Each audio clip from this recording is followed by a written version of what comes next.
Hello friend, नमस्कार। मैं दिनेश शर्मा। आज आपको बुध की महादशा और बुध की महादशा में केतु के अंतर्दशा के फलादेश के बारे में बताना चाहूँगा। और फलादेश और शांति उपाय शास्त्रोक्त मतानुसार इसमें कोई छेड़छाड़ नहीं की गई है, जो है एज इट इज़ है। ये मेरे वीडियो की खास विशेषता है।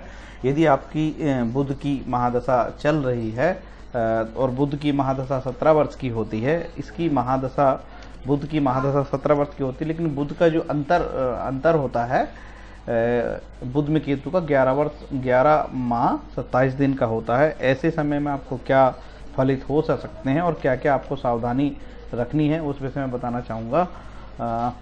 जो आपका जन्म नक्षत्र है वही आपका मूल नक्षत्र कहलाता है, उसी से सारी दशाएं चलती है। अब जैसे बुध की महादशा, बुध में ऐसे केतु का फिर शुक्र का ऐसे अंतर चलेगा, तो आपको मैं एग्जैक्ट बताता हूँ कि बुध में आपका केतु चलेगा। बुध में केतु आपका 11 वर्ष 27 दिन का है, तो बुध केतु के बाद केतु चलेगा, शुक्र चलेगा, सूर्य चलेगा, चंद्र, मंगल, राहु, गुरु, शनि।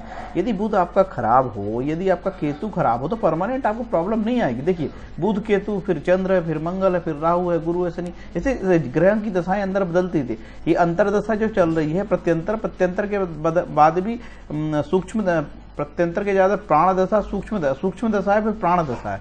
इस प्रकार की महादशा की 5 दशाएं एक साथ चलते रहती है। इसीलिए हमेशा कोई भी समय खराब नहीं होता, थोड़ा सा समय खराब होता, बाकी अच्छा ही समय आता है। ठीक है, ये विंशोत्तरी दशा है। ज्योतिष के कोई सिद्धांत है, यदि कैसे फलादेश देते हैं, तो यदि ग्रह कहाँ बैठा है, अच्छे घर में बैठा तो अच्छे फल, बुरे घर में बैठा तो फल, उसके ऊपर किस ग्रह की दृष्टि पड़ रही है, मित्र का है, शत्रु का है, उसकी दशाएं क्या है, गोचर में क्या स्थिति है, खल है, विकल है, सूर्य से अस्त्र है, ऐसी बहुत सारी चीजों को देखने के बाद पता लगता है कि वाकई में ग्रह अच्छे फल देगा या बुरा फल देगा। ये पूर्णतः कुंडली के विश्लेषण के आधार पर होता है। और मेरा जो अनुभव मैं बताता हूँ, कई कुंडली में देखता हूँ, इसका उसमें पल्ले नहीं पड़ता कि फलित क्या दिया जाए। तो फलित करना अपने आप में बहुत कठिन है। टीवी में जो बातें बताई जाती है वो एक साधारण सामान्य बात बताई जाती है, उससे आप लोग को ज्यादा परेशान नहीं होना चाहिए।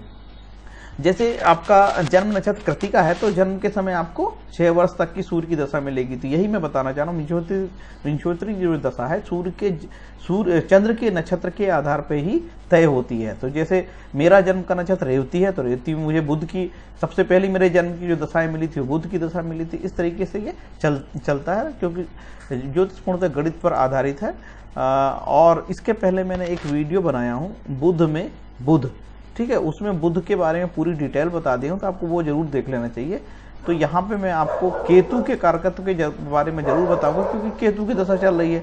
आपको बुध में बुध के कारकत्व देखना तो मेरा बुध का वीडियो आप देख सकते हैं।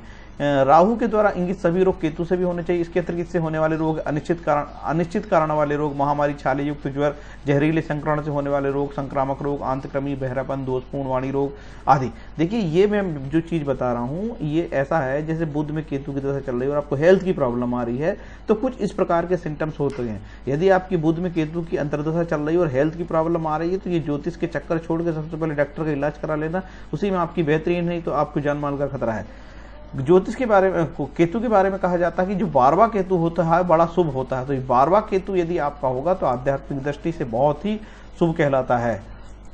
केतु के सामान्य कारक है दर्द, नाक, ज्वर, घाव, उदर पीड़ा, पाचन संस्थान, चिकित्सक, मोक्ष, समस्त ऐश्वर्य, मंत्र शास्त्र, मानसिक स्थिरता, ब्रह्म ज्ञान, पशु ज्ञान, जंतु शास्त्र, शांत रहना, धार्मिकता, वेदांत, भाग्य, भोजन की वचता, पत्थर, सभी ऐश्वराम, शिकारियों से मित्रता, चंडीश्वर, गणेश आदि की उपासना, मुर्गे, बाज, गंगा स्नान, वायु विकार, मूर्खता आदि ये जो है बुध के केतु के कारकत्व है। केतु के बारे में कहा गया है कि केतु वृश्चिक राशि में, कुछ मतानुसार ऐसा माना जाता है कि मीन राशि का भी स्वामी माना जाता है।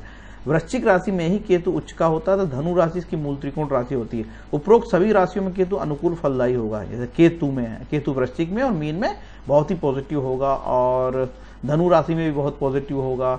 सामान्यतः गुरु और बुध की राशियों में स्थित अथवा गुरु और बुध से युक्त अथवा दष्ट राहु और केतु शुभ फल देते हैं। एक सिद्धांत है, सामान्यतः गुरु और बुध के साथ केतु होगा तो बहुत अच्छे देगा, फल देगा, या गुरु और बुध की राशि में बैठा होगा तो भी अच्छे फल देता है, ऐसा माना जाता है।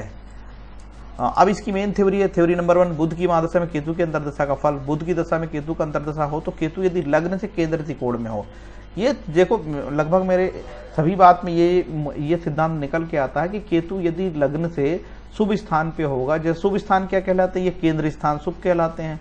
यदि केंद्र में होगा, केंद्र त्रिकोण में होगा तो निश्चित रूप से वो अच्छे फल देगा, और यदि वो खराब स्थान पे होगा तो खराब फल देगा। ये सब केंद्र स्थान पे मैंने बैठाया हूँ।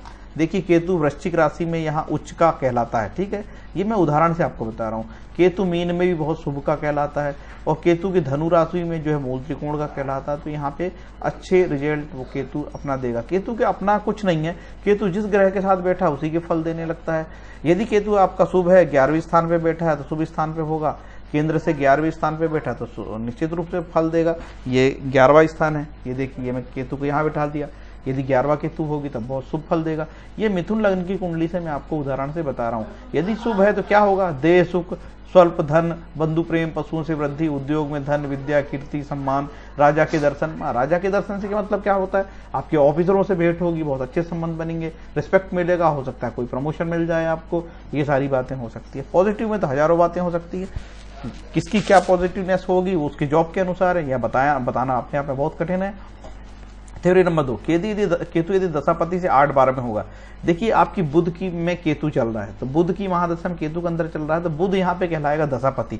आपको अपनी कुंडली में बुध की कुंडली बना लेना चाहिए, और बुध की कुंडली से देखना चाहिए कि केतु कहाँ है। यदि केतु 12वें स्थान पे है और 8वें स्थान पे है तो बहुत अच्छे रिजल्ट की उम्मीद आपको नहीं रखना चाहिए। ऐसे समय में आपको सावधान रहना चाहिए। यहाँ बहुत सारी नेगेटिव बातें लिखी है, इसमें क्या फलित होंगे, तो नेगेटिव मुझे बोलना ही नहीं है, ठीक है, मैं तो पॉजिटिव ही बोलना है। कोई भी दशाएं चली, कितना ही ग्रह खराब का हो, ईश्वर भक्ति में ईश्वर की प्रार्थना करने से ग्रहों की शांति होती है। ऐसा ब्रह्मा ने वरदान दिया है ग्रहों को, ओके, तो डरने की जरूरत नहीं है। केतु यदि द्वितीय या सप्तम हो, देखो मिथुन लग्न की कुंडली उदाहरण से बता रहा हूँ, ये द्वितीय स्थान को द्वितीय है, ठीक है, और ये सप्तम स्थान। हो सकता है कि केतु द्वितीय के साथ बैठे और मारक हो जाए, हो सकता है कि केतु सप्तमेश गुरु के साथ यहाँ बैठ के कहीं पे भी बैठ जाए और मारक हो जाए। ऐसी स्थिति में भी अच्छे रिजल्ट की नहीं बताए गए हैं। उसके शांति छाग दान करना चाहिए।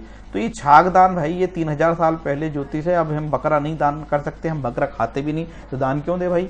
इसके उपाय मैं दूसरे उपाय बताऊंगा आपको, ढेर सारे अच्छे उपाय हैं, तो इसमें टेंशन लेने की आपको जरूरत नहीं है। केतु का आप मंत्र पढ़ सकते हैं। केतु के मंत्र 17,000 पढ़ना चाहिए। ओम साम सीम सोम स केतवे नमः, ओम केम केतवे नमः, ये मंत्र का जाप करना चाहिए। और ऐसा कहा जाता है कि कलयुग में इस संख्या की 4 गुना जाप प्रावधान है।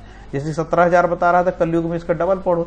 अब भाई इतना टाइम नहीं है, इसलिए मैं दूसरे और भी सरल आपको उपाय इसमें बताऊंगा, ठीक है।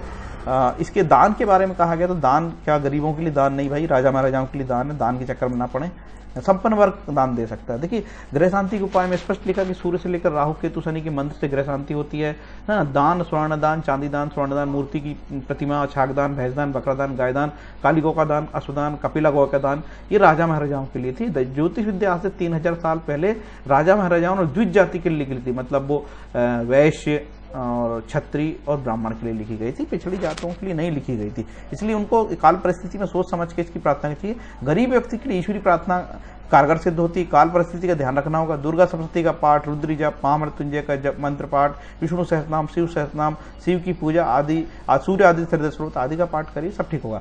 दान आर्थिक रूप से संपन्न वर्ग के लिए कहा गया है, गरीब को कोई दान की आवश्यकता नहीं है। यह खास बात आपको हमेशा याद रखना होगा तथा यह सभी को बताना भी होगा, ताकि कर्मकांडी ब्राह्मण के लूटपाट से आम जनता को बचाया जा सके। ये विशेष बात है। आज की परिस्थिति में सोने की मूर्ति और भी 5 फीट से बड़ी, मतलब 108 उंगल से के बराबर बनानी चाहिए। कहा गया है कि जैसे तांबे की मूर्ति हुई 5 फीट से ऊंची, है ना, और कांसे और सोने की मूर्ति, स्फटिक की मूर्ति संभव नहीं। यही मैं कह रहा हूँ कि राजा महाराजाओं के लिए ज्योतिष लिखी गई थी। आप टेंशन न लें, आप तो विष्णु सहस्त्रनाम का पाठ भी करें तो हो जाएगा। जैसे आपकी राहु की दशा चल रही है, दुर्गा सप्तशती का पाठ कर दे, सब ठीक होगा। मूलतः मैं बताना ये चाहता हूँ कि आपकी जो सफलता है वो कोई ग्रह सितारे शिव शनि मंगल से नहीं होगा।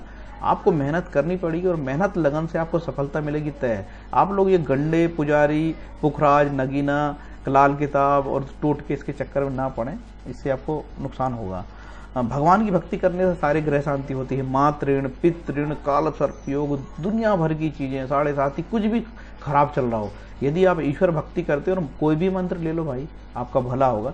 मार्केट का पंडित आपको ऐसा नहीं बताएगा, क्योंकि बेचारा ऐसा बताएगा तो उसके सब धंधे बंद हो जाएंगे।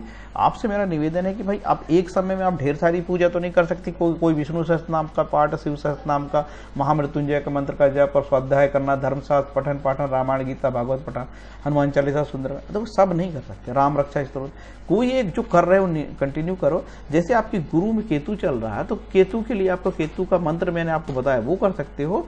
और जो है आप जो है विष्णु सहस्त्रनाम का पाठ कर सकते हो, क्योंकि बुध की महादशा चल रही थी। बुध की महादशा में तो आपको पूरे 17 वर्ष जो है केतु विष्णु सहस्त्रनाम का पाठ करना चाहिए।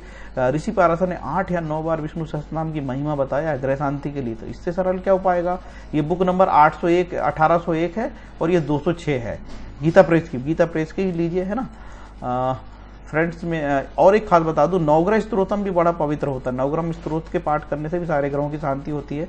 गर्भवती माताएं, किशोरी बालिकाएं, उनको कभी भी व्रत नहीं करना चाहिए। उनको केवल नवग्रह का पाठ करने से या ओम नमः शिवाय का जप करने से या विष्णु सहस्त्रनाम का पाठ करने से ग्रह शांति होगी, कोई भी परेशानी नहीं होगी। गरीब व्यक्ति दान ना करे, परेशान ना हो भाई। सोने की मूर्ति थोड़ी गरीब आदमी बनाएगा। तो राजा महाराजाओं के लिए ज्योतिष थी, हमारे ऊपर भी अब ये अप्लाई कर रहे हैं लोग फंडे धन कमाने के लिए। देखिए, मेरा वीडियो अच्छा लगा होगा आप जरूर सब्सक्राइब करें। सब्सक्राइब के बाद ये घंटी आती है, इसमें क्लिक करेंगे और ये नोटिफिकेशन में क्लिक करेंगे और सेव कर दीजिए, तो आपको मेरे नए वीडियो का नोटिफिकेशन मिलता रहेगा, है ना। फ्रेंड्स, मेरा निवेदन ये है कि यदि मेरा वीडियो आपको अच्छा लगा हो तो इसको सब्सक्राइब करें, लाइक करें, जिससे कि मैं और भी वीडियो बनाते रहूँ प्रेरित होकर। Thank you.